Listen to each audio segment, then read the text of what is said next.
باقی کچھ نہیں. روزہ سال کے بعد ہے, وہ ابھی آ رہا ہے. میرے نبی پہ 9 رمضان آئے, 9 میرے نبی پر 9 رمضان آئے. مدینہ جانے کے بعد ہجرت کے دوسرے سال شعبان کی 2 تاریخ کو پیر کے دن روزے کا فرض ہونا نازل ہوا. اور میرے نبی ستمبر میں پہنچے ہیں مدینہ منورہ, اور رمضان یوں پیچھے جا رہا ہے. ستمبر سے اگست میں آیا ہے, اگست سے جولائی میں آیا ہے, اور جولائی سے جون میں آیا ہے, اور میرے نبی اللہ کے پاس چلے گئے. سارا رمضان میرے نبی نے گرمی کا گزارا. 9 رمضان سارے گرمی کے روزے. اور میرے نبی کی سحری ہوتی تھی 2 کھجور اور 1 گلاس پانی پر روزہ رکھتے تھے عام طور پر. کبھی کبھی کھانے کو بھی مل جاتا تھا, لیکن 2-3 کھجوریں اور 1 گلاس پانی. اس پر میرے نبی نے 9 رمضان گزارے, اعتکاف کر کے دکھایا. پورا مہینہ 20 دن 10 دن, پھر ساری زندگی 10 دن کا اعتکاف فرمایا شب قدر کی تلاش میں, اور امت کو خوشخبری سنائی. رمضان آ رہا ہے تو میں تھوڑی سی تفصیل بتا دوں. میرے نبی منبر پر آئے, کہنے لگے ماذا یستقبلکم وماذا تستقبلون, وہ کون آ رہا ہے صحابہ, وہ کون آ رہا ہے. پھر ہم نے کہا وہ کون آ رہا ہے. حضرت عمر کھڑے ہو گئے, یا رسول اللہ اوحی نزل, کیا کوئی وحی آ گئی؟ کہنا کیا کوئی دشمن آ گیا؟ نہیں. تو پھر کون آ رہا ہے؟ آپ نے کہا رمضان آ رہا ہے, رمضان آ رہا ہے. جنت کے دروازے کھل گئے, جہنم کے دروازے بند ہو گئے, رات کی تراویح کی نماز ملی. آپ کا رمضان آج کل بڑا اوکھا ہوگا لیکن اجر بھی بڑا ہوگا. میں نے 1 دن پہلے واپسی رکھی بھی 18 گھنٹے گون ہی تھے بکھا رہے. آپ تو پھنسے ہوئے, میں تو نہ پھنسوں. تو پھر اس کا اجر بھی اس کے مطابق ہوگا, اجر بھی اس کے مطابق ہوگا. تو میرے نبی کا سارا رمضان گرمیوں میں گزرا ہے, گرمیوں میں گزرا ہے. اور آپ نے 3 دن تراویح کی نماز پڑھائی. پہلے کسی امت پہ تراویح نہیں آئی, ہماری امت اس امت پہ تراویح کی نماز آئی. پہلی امت کا روزہ مشکل, تو ہمیں ایک آسانی ملی. قیس بن سرمہ, پہلی امت کا روزہ 24 گھنٹے 24 گھنٹے 24 گھنٹے. جب ہمارے اوپر رمضان آیا 24 گھنٹے. پہلا روزہ, دوسرا روزہ. قیس بن سرمہ ایک صحابی ہیں, اونٹ چرانے والے. اگلا روزہ کیسے شروع ہوتا تھا؟ سورج ڈوبنے کے بعد آنکھ لگ گئی, روزہ شروع ہو گیا, روزہ شروع ہو گیا. جب تک جاگ رہے ہو کھاتے رہو, آنکھ لگی روزہ شروع ہو.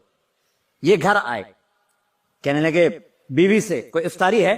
کہنے لگے ویلے بیٹھے ہیں, کیسے کوئی نہیں. پھر کہنے لگے تو اتنا تھک کے آیا ہے تو چلو میں تیرے لیے کچھ انتظام کر کے لاتی ہوں. اب یہ تھکے ہوئے آئے تھے, یہ لیٹے اور آنکھ لگ گئی, سورج ڈوب گیا. بیگم کو آنے میں دیر ہو گئی. جب وہ آئی دیکھا تو سوئے ہوئے. کہا لگتا ہے ابن سرمہ, ارے سرمہ کے بیٹے تیرا تو کم ہو گیا. ان کی آنکھ کھلی, کیا ہوا؟ کہ اگلا روزہ شروع ہو گیا. تو ظہر کی نماز میں آئے, مسجد میں تو بے ہوش ہو کے گر گئے. تو اللہ کے نبی نے پوچھا اس کو کیا ہوا؟ کہ یا رسول اللہ یہ سحری کے بغیر روزہ شروع کر دیا. تو میرے نبی کا دل ایک دم مٹھی میں آیا, تو میرے اللہ نے قرآن اتارا, چل میرے حبیب آپ کو رنجیدہ نہیں دیکھ سکتا, آپ کی امت کو اجازت ہے سحری تک کھاؤ, کلوا واشربوا حتی یتبین لکم الخیط الابیض من الخیط الاسود من الفجر ثم اتموا الصیام الی اللیل. رات کو آسانی کر دی, کھاؤ پیو. پہلے جب روزہ شروع ہوا تو ہر شے حرام ہوگی, بیوی بھی حرام ہوگی, خامد بھی حرام ہوگا, ہر شے حرام ہوگی. 1-2 واقعات اس طرح اوپر نیچے آئے کہ میرے رب نے سارا نظام بدل. ایک اور بدو آ گیا, یا رسول اللہ میں تو مارا گیا. آپ نے کہا کیا ہوا؟ کہ میں روزے کی حالت میں بیوی کے پاس چلا گیا. آپ نے کہا اچھا تو غلام آزاد کر. کہ میں غریب بندہ کہاں سے غلام آزاد کروں؟ آپ نے کہا تو پھر 60 مسکینوں کو روٹی کھلا. کہنے کا میں آپ مسکین ہوں, میں کتوں روٹی کھواؤں؟ آپ نے کہا اچھا پھر 60 روزے رکھ. کہنے کا 1 روزے آئے کم کیتا, 60 روزے کی تھک. 1 روزے میں یہ چاند چڑھایا, 60 روزوں میں کیا کروں گا؟ تو آپ بڑا ہنسے. آپ نے کہا اچھا بیٹھ جا. تھوڑی دیر گزری تو ایک صحابی آئے, یا رسول اللہ یہ صدقے کی کھجوریں ہیں. تو آپ نے او بھائی کتنے ہیں؟ یہ بیٹھا کیوں رہا, یہ لے جا اور مدینے کے 60 غریبوں کو دے دے. وہ کہنے لگا یا رسول اللہ اللہ کی قسم مدینے میں مجھ سے بڑا غریب کوئی نہیں، تسی نہیں کرو، میرا جرمانہ مینوں ہی حلال کرو۔ تو آپ اتنا ہنسے کہ یہ دانت نظر آنے، یہ داڑے نظر آئے، اتنا ہنسے یہاں تک آخری دانت نظر آنے لگے۔ آپ نے کہا اچھا بھائی تیرا جرمانہ تینوں ہی حلال کیتا، پر اور کسی واسطے نہیں، صرف تیرے واسطے۔ تو یہ اوپر نیچے ایسے کام ہوئے تو میرے رب نے کرم کیا کہ چلو تمہارے لیے رات ساری حلال ہے، ہر حلال چیز حلال ہے۔ سحری کے بعد ختم، تو روزہ کھانے کا ٹائم تبدیل کیا، ایک نماز کا اضافہ کیا، تراویح۔ وہ چونکہ مشکل ہوتی ہے تو اللہ نے اجر بڑھا دیا۔ میرے نبی نے خوشخبری سنائی، میری بات دھیان سے سننا، رمضان آنے والا ہے، تراویح آنے والی، تراویح کے ہر سجدے پر 1500 نیکی، 1500 نیکی۔ یہاں کی سب سے بڑی مسجد کون سی ہے؟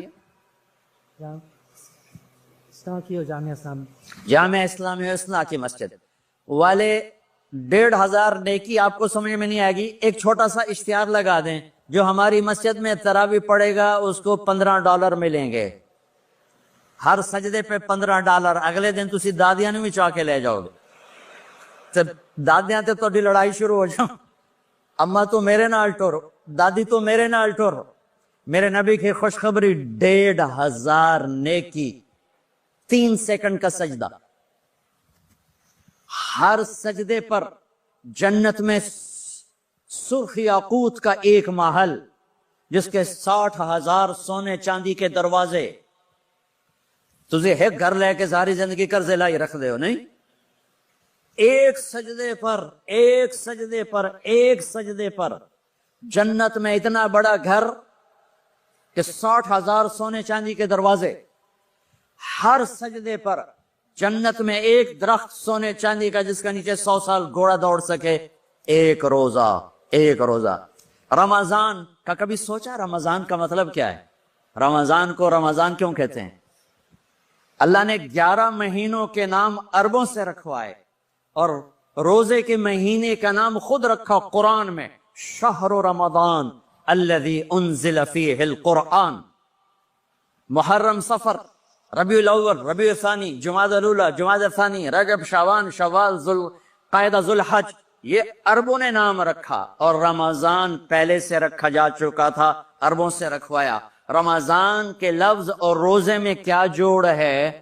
رمضان کہتے ہیں جل جانا، جل جانا، جل جانا۔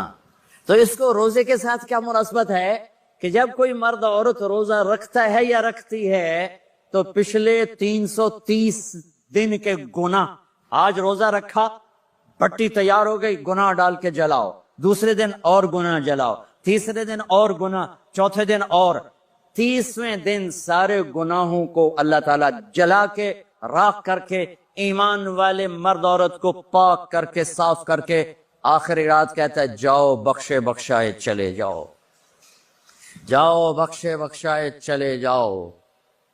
تو میرا نبی تو 2 کھجور پہ روزہ رکھتے تھے۔ اور ایک بڑا خوبصورت واقعہ ہے رمضان کا، کہیں سے بکرے کی سری پکی ہوئی آ گئی تو آپ بڑے شوق سے کھا رہے تھے، اور ساتھ ارباز بن ساریہ بھی تھے، حضرت علی بھی تھے، اور حضرت مقداد بھی تھے، 3-4 آدمی سری کھا رہے تھے۔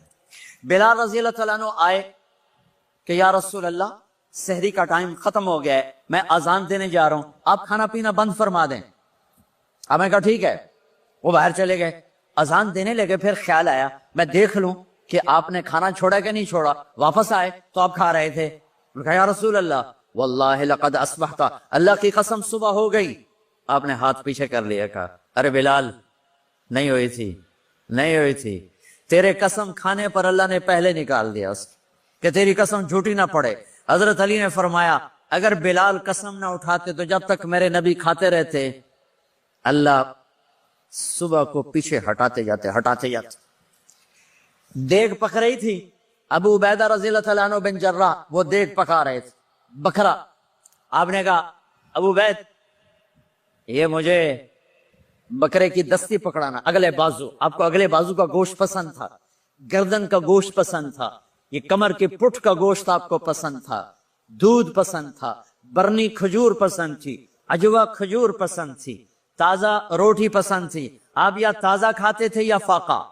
تھوڑی طرح نہیں 8 دن پکا کے فریج ٹھوک دے ہو تو کٹ کٹ کے گرم کیتی رکھو تو کھاتی رکھو، یا آپ تازہ کھاتے تھے یا فاقہ فرماتے تھے؟ ایک دفعہ فتح مکہ پر ام ہانی کے گھر آپ نے باسی روٹی کھائی، ورنہ آپ نے ہمیشہ تازہ یا فاقہ یا تازہ یا فاقہ، کبھی جس کھانے پہ رات گزر جاتی اسے نہیں کھاتے تھے۔ تسی ماشاءاللہ 8 راتوں جو کھدی جاندے ہو کھدی جاندے۔ ہاں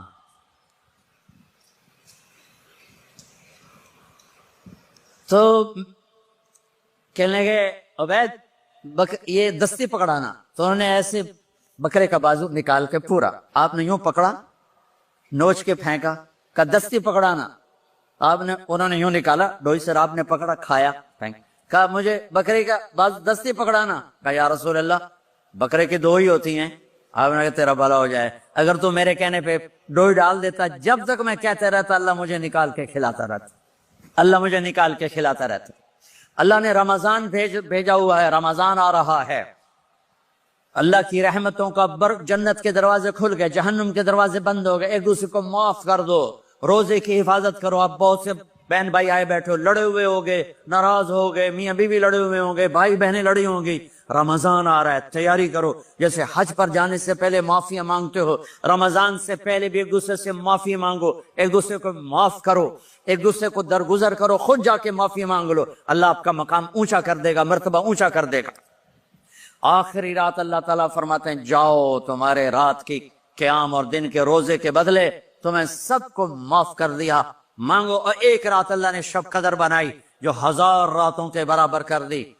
وہ آج آپ کی تو راتیں بڑی چھوٹی ہیں، 5 راتیں جاگ لو، 3 گھنٹے دی بھی نہیں رات ہوں تو 5 راتیں جاگ لو، 21 23 25 27 29، ان میں سے ایک رات ضرور شب قدر ہوگی۔ ایک رات کا جاگنا 80 سال کی عبادت سے بڑھیا ہو جائے گا، صرف ایک رات کا جاگنا، ایک رات کا جاگنا۔ ایک شرط ہے، دل میں بغض نہ ہو، نفرت نہ ہو، حقارت نہ ہو، کسی مسلمان کو حقیر نہ جانو، بلکہ کسی انسان کو حقیر نہ جانو، تو آپ کی بندگی اللہ کی بارگاہ میں پہنچ کر آپ کے مقام کو اونچا کر دیں گی۔ تو عبادات میں ایک نماز ہے، پھر ایک روزہ ہے، پھر زکوٰۃ اور حج مالدار لوگوں کا فریضہ ہے، غریبوں کا نہیں ہے، متوسط طبقے کا نہیں ہے۔ تو عبادات کا جو نصاب ہے بڑا مختصر ہے۔ 5 نمازوں پہ کتنا وقت لگتا ہے؟ روزے سال کے بعد آتے ہیں، گنجائش ہے، بیمار ہو بعد میں رکھ لو، مریض ہو بعد میں رکھ لو، زکوٰۃ سارے سال میں کسی وقت دے دو، حج زندگی میں کب کسی وقت کر لو، یہ ایک چھوٹا سا نصاب ہے۔ دوسرا میرے نبی کی زندگی کا پہلو جسے میں ہائی لائٹ کرنا چاہتا ہوں، جو نمایاں ہے، جو روشن ہے، وہ میرے نبی کی زندگی ہے، وہ میرے نبی کے اخلاق ہیں، وہ میرے نبی کا درگزر ہے، میرے نبی کا پیغام محبت ہے۔ سب سے بڑی تیاری کیا ہے کہ اپنے دلوں کو صاف کرو، کہ جس دل میں نفرت ہو، بغض ہو، کسی کے لیے غصہ ہو، کسی کے لیے کیا کیا جذبے ہوں، دل صاف کرنا۔ ہمارے گھروں میں روزانہ جھاڑو ہوتا ہے، یہاں مدرسے میں روزانہ صفائی ہوتی کہ نہیں ہوتی؟ کیونکہ دنیا کی اصل گندگی ہے تو جھاڑو ہاتھ سے نہیں چھوٹ سکتا۔ حرم شریف میں دیکھا کیسے چاروں طرف خدام پھر رہے ہوتے ہیں برش لے کر۔ تمہارے مولوی شاہد صاحب بھی ایک دفعہ وہاں خدام حجاج میں گئے تھے، میں نے ان کے ہاتھ میں برش دیکھا، وہی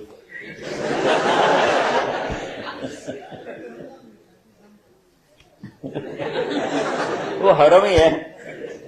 کون سا سن تھا؟ 97۔ تو دل پہ غبار ایسے آتا ہے جیسے صحن میں غبار آتا ہے، دل پہ گندگی ایسے آتی ہے جیسے صحن میں آتی ہے۔ تو ہم نے نظام بنایا ہوا ہے، لوگ وہ کر رہے ہیں، وہ روزانہ جھاڑو دیتے ہیں۔ تمہارا دل ایک آنگن ہے، ایک صحن ہے، اس میں بغض، نفرت، حسد، پتہ نہیں کیا کیا گندگیاں آئیں گی اور آتی رہیں گی۔ بچوں ایک کام کرو، جھاڑو پکڑ لو، صاف کرو۔ یا اللہ معاملہ تجھ سے کرنا ہے، لوگوں سے نہیں۔ کسی نے برا کہا، کسی نے غیبت کی، کسی نے گالی دی، کسی نے دھکا دیا، کسی نے حق مارا، کسی نے کچھ کیا، یا اللہ تیرے سے میں نے اپنے دل کو سب سے صاف کیا، میں نے اپنے دل کو سب سے صاف کیا۔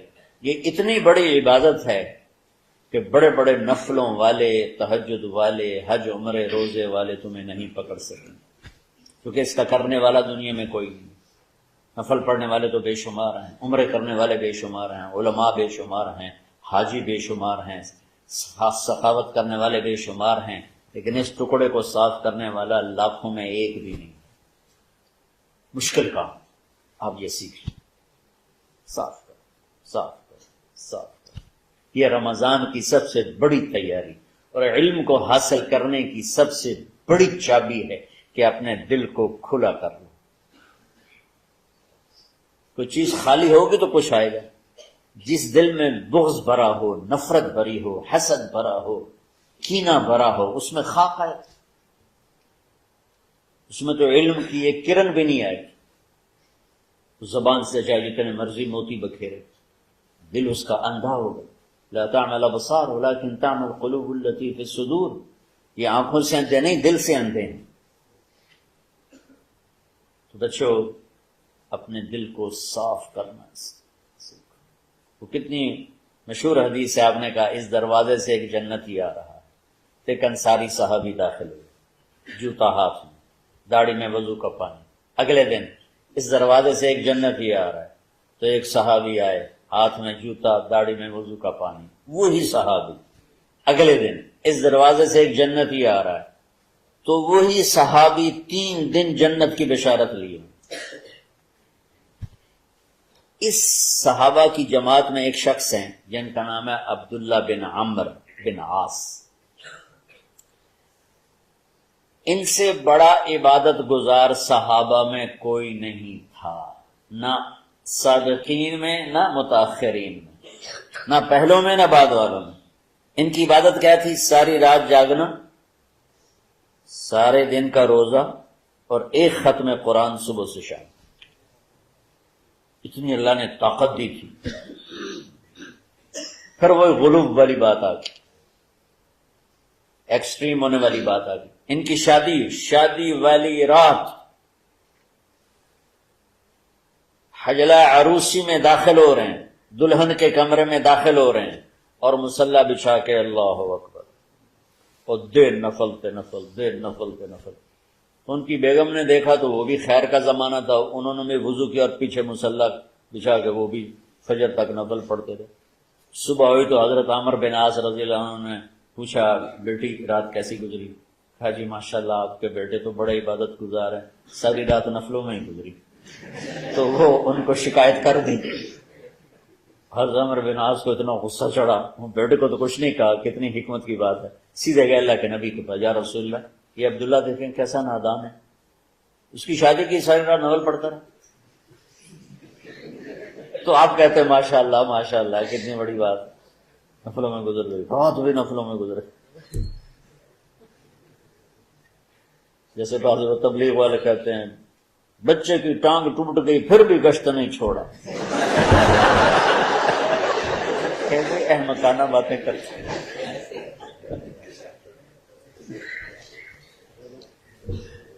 تو آپ نے حضرت عبداللہ بن عمر کو بلا کے ڈانٹا کہ تو نے مہینے میں 3 دن روزے رکھنے، بس نہیں رکھنے، اور ہفتے میں 1 قرآن ختم کرنا۔ کہا یا رسول اللہ میرے اندر طاقت زیادہ ہے۔ پھر اچھا 15 دن روزے رکھنے، یعنی میرے اندر طاقت زیادہ ہے۔ آپ اس کو تھوڑا تھوڑا کر کے گھٹاتے رہے، اور وہ ہر دفعہ نہیں یا رسول اللہ میرے اندر طاقت زیادہ ہے۔ تو آخر میں آپ نے کہا اچھا چلو 100 میں داؤدی پہ آ جاؤ، 1 دن روزہ رکھو، 1 دن افطار کرو، اور 3 دن سے پہلے قرآن ختم نہیں کرو۔ تو آپ نے اس کو پیچھے کیا۔ یہ بیٹھے تھے اس محفل میں، ان کے دل میں آیا کیا یہ بزرگ مجھ سے زیادہ عبادت کرتے؟ رات میں ساری جاگتا ہوں، دن روزہ رکھتا ہوں، 1 ختم کرتا ہوں، تو جنت کی بشارت تو مجھے ملنی چاہیے تھی، ان کو کیسے مل رہی؟ یہ کسی کتاب میں نہیں لکھا کہ یہ ان کا جذبہ تھا، لیکن جو کہ میں ان کی سیرت کو جانتا ہوں تو مجھے خیال آتا ہے کہ ان کی نفسیات میں یہ بات آئی ہوگی، کیونکہ صرف انہیں کو خیال آیا کہ میں جا کے دیکھتا ہوں کہ یہ بزرگ کیا کرتے ہیں، تو ان کے پاس پہنچ گئے.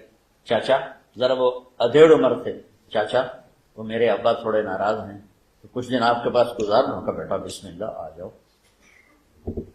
اب رات ہوتے ہی عشاء کی نماز پڑھ کے انہوں نے جلدی سے چادر اوپر لی اور یوں سراغ کر کے ان چاچے کو دیکھنے لگے کہ اب یہ کیا ساری رات سجدہ کرے گا اور ساری رات روتے روتے روتے روتے مصلی گیلا ہو جائے گا، یا ساری رات رکوع کرے گا، ساری رات قیام کرے گا، ساری رات قرآن پڑھے گا. اس تصور سے یوں دیکھ رہے.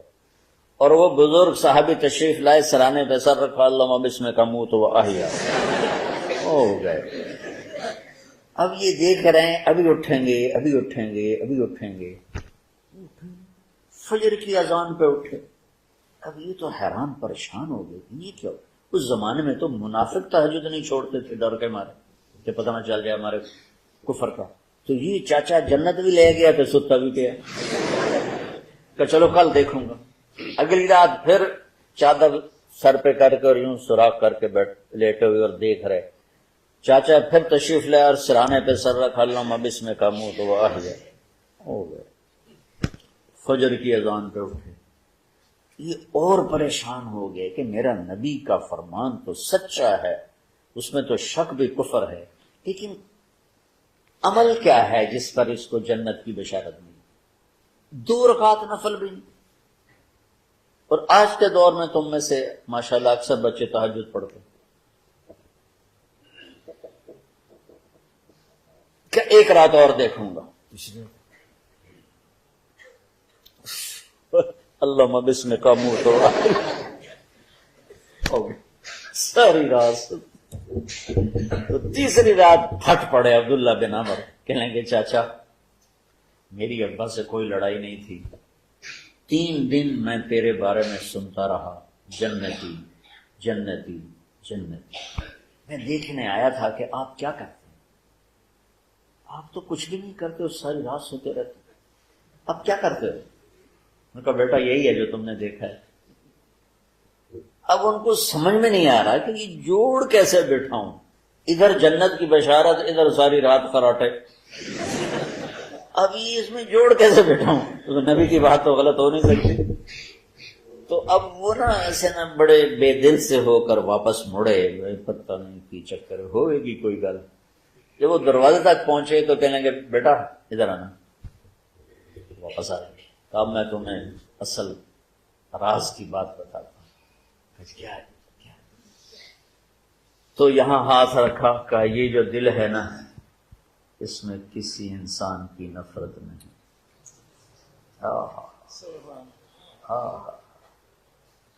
اور جب اللہ کسی کو رزق دیتا ہے، عزت دیتا ہے، مجھے کبھی حسد نہیں ہوا، مجھے خوشی ہوتی.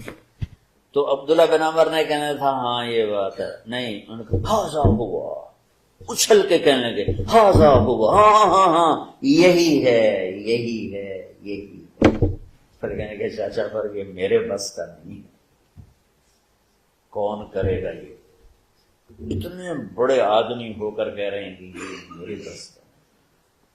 تو بچوں، دنیا میں جنتی بننا ہے اور علم اللہ سے لینا ہے تو اسے صاف کر دو. سب کی نفرت سے سب، اس نے مجھے یہ کیوں کہا، اس نے مجھے یوں کیوں دیکھا، اس نے میرے بارے میں یوں کیوں کہا، اس نے میرے بارے میں یہ کیوں لکھا. جس کی تعریف ہوتی میری کتنی برائی ہوتی. صرف تعریف سے نہیں، بھرا پڑا سوشل میڈیا مجھے گالیاں نہیں. اللہ کے فضل سے میرے دل میں ایک ذرے کے برابر کبھی کوئی منفی جذبہ نہیں آیا. آئے تو میں دھو کے صاف کر دیتا ہوں.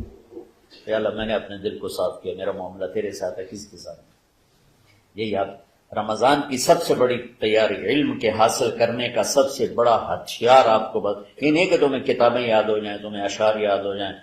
میں کتابوں کا حافظ تھا جب میں پڑھتا تھا، اور دیوانوں کا حافظ تھا اشعار کا. تم کچھ بھی نہیں یاد رہا کیونکہ وہ پڑھائی والے راستے پر چلا نا.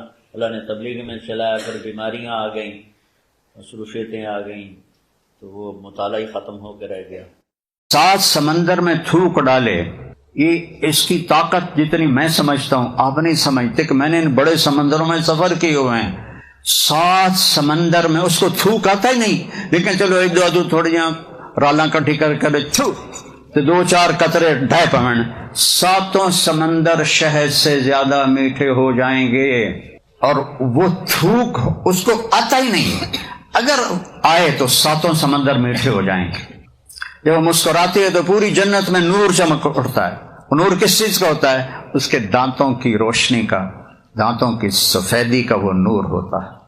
یہاں تو منجن اور ٹوتھ پیسٹیں کر کر کر کر پھر بھی پیلے دے پیلے ہیں، وہ جب مسکراتی ہے تو ایسے جنت میں روشنی پھیل جاتی۔ اور لو بدا میں سمہا فی الظلمات، آسمان پہ بیٹھ کے انگلی کو نیچے کر لے تو ساری کائنات میں خوشبو اور روشنی پھیل جائے گی۔ اور 125 فٹ اس کا قد ہے، 125 فٹ تھا آدم علیہ السلام اور اماں جی کا قد 125 فٹ۔ پھر ہم گستے ابھی اور گسیں گے پیچھے جا کے۔ ایک زمین دار کا نوکر تھا مراسی، اس نے اس کو اگر جی گھوڑے نو مالش کر، مراسی بڑی نرم قوم ہوتی ہے، اس نے وہ لوہے کا ہوتا ہے کھرکھرا اٹھا کے اس کی مالش شروع کر دی، رن کر کے ویندا بھی رہا۔ جس لئے زمین دار اندر گیا جا کے پر دفع کر اور جا کے سو گیا۔ صبح اٹھا تو گھوڑا چور لے گئے تھے، اسے کہا بھی آج میری خیر رہیں۔ وہ بھاگا ہوا گھر گیا، خرگوش پکڑ کے لایا اور اس کو رسوں سے باندھ کے مالش شروع کر۔ تو زمین دار آیا، وہ کرمیا جی وہ گھوڑا کی دے اگر یہ کھلوتا ہے، وہ پھٹے منہ میں گھوڑا ہے، وہ تو خرگوش ہے۔ وہ نہیں سائیں گھوڑا ہے، ساری رات مالش کی تھی، یہ گھس گھس گھس گھس گھس کے خرگوش بن گیا۔ تو ابھی اور خرگوش بننا ہے لوگوں نے، قد اور چھوٹے ہوں گے۔ جنت میں اللہ واپس کرے گا 125 فٹ، سبحان اللہ، کیا کہیں گے۔ اور آپ لوگ وہ لہنگا پہنتے ہیں نا غرار شادی کے موقعوں پر، اس کو ایسے اٹھا کے چل رہی ہوتی ہیں، سنبھالا نہیں جاتا۔ اللہ